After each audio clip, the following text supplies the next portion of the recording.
While movie critic James Berardinelli reviews Indiana Jones and the Temple of Doom, he makes a statement and then makes another statement that says that he doesn't know how to figure out his original statement, and it's really, really confusing and stupid.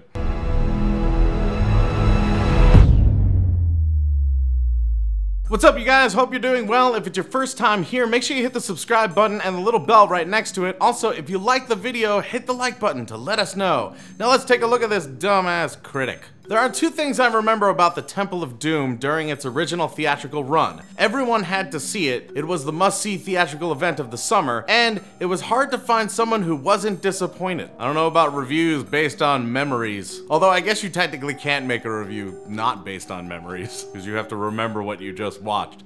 But I mean, like, remember when this came out? Well, here's my review. I mean, I'm hoping you watched this again. And also, you said it was hard to find someone who wasn't disappointed. I mean, how hard did you look? Was it just the people who were in the theater with you? How many people were there? Is it like when you find out that, like, water's killing everybody, but they just had 10 people drink the water and they all died? And turns out later on that they died from something else? 1 in every 2 men have impotence, based on a study of 2 men. It wasn't just that the breezy sense of freshness was gone.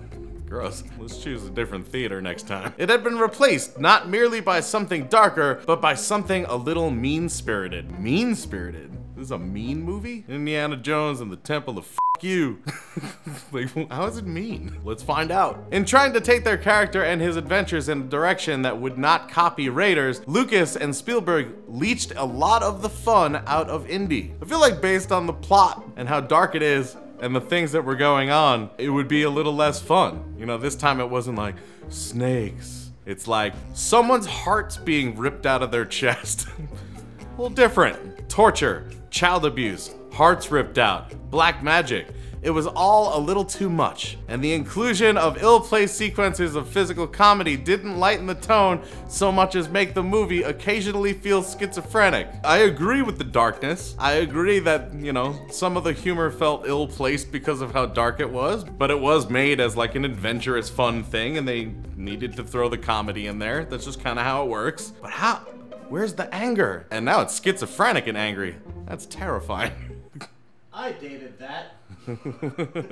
Any chemistry between Kate Capshaw and Ford is accidental and incidental. I like when people say incidental. It was because of an incident, or it was an incident. Yeah, that's everything. Me saying this right now is incidental. Me reading your review is incidental. You writing the review is incidental. Them making the movie at all is incidental.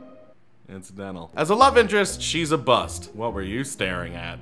Her role is therefore to scream a lot, get into trouble from which she needs to be rescued, and annoy the hell out of viewers who are tired of this sort of comedic damsel in distress act. It might be acceptable if it was more amusing and less tedious. But he's also pretty annoyed by everyone's kind of annoyed by it. You're on the side of everyone who's annoyed. That's kind of why it works. Like, you can sympathize with the people who find her annoying. I actually think it was a twist on the damsel in distress thing. Because normally the damsel in distress, you'd be like, oh no, save her. And in this case, you're like, geez, shut up. That's pretty different. You might even say it's incidental. As I mentioned earlier, it's not the darker turn that makes the Temple of Doom uncomfortable at times. It's its mean-spiritedness. Yeah, I understand that you mentioned that, but you still haven't explained it. And that's really annoying. And that's just kind of treating your readers like they're children. Like when you ask your mom why, and she's like, because I'm your mother. No explanation. We come to an Indiana Jones movie to have fun. Some of what goes on here is anything but that. To be honest, you don't know why you come to an Indiana Jones movie. This is the second one. You went to an Indiana Jones movie once, and then this one. So you don't know what you should be expecting, because there's been one. That's why people go on second dates, and why most only have sex on the third one. Most.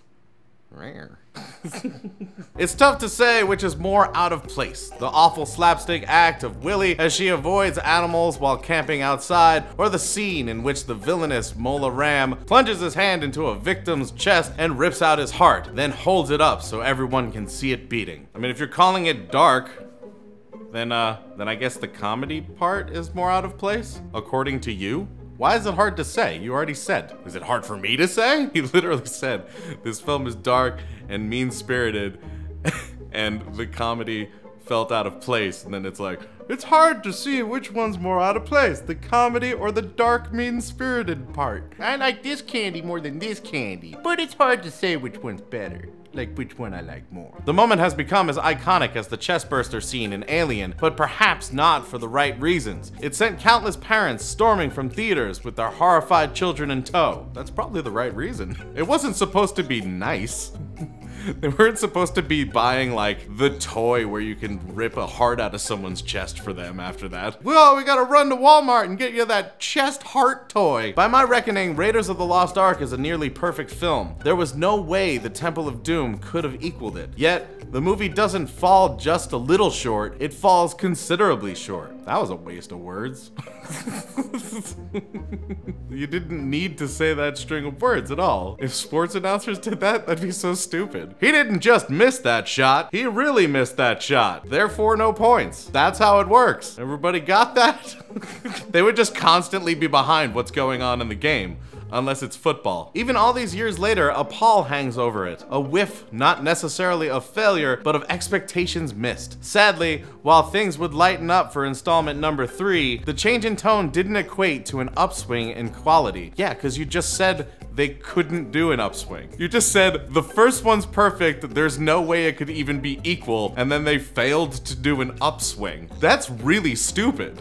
I don't even know what to say. That's entirely dumb. And let's be honest, if the first movie's perfect, the only way you're gonna get an upswing in the Indiana Jones franchise is when Shia LaBeouf was swinging with monkeys in Crystal Skull. Shia of the jungle, watch out for that fail. Thanks so much for watching, guys. If it's your first time here, make sure you hit that subscribe button and that little notification bell right next to it. Also, if you did like the video, hit the like button. We love seeing those things happen because it lets us know that you like it. That's why it's called the like button. Until we see you guys next time, geek out and game on.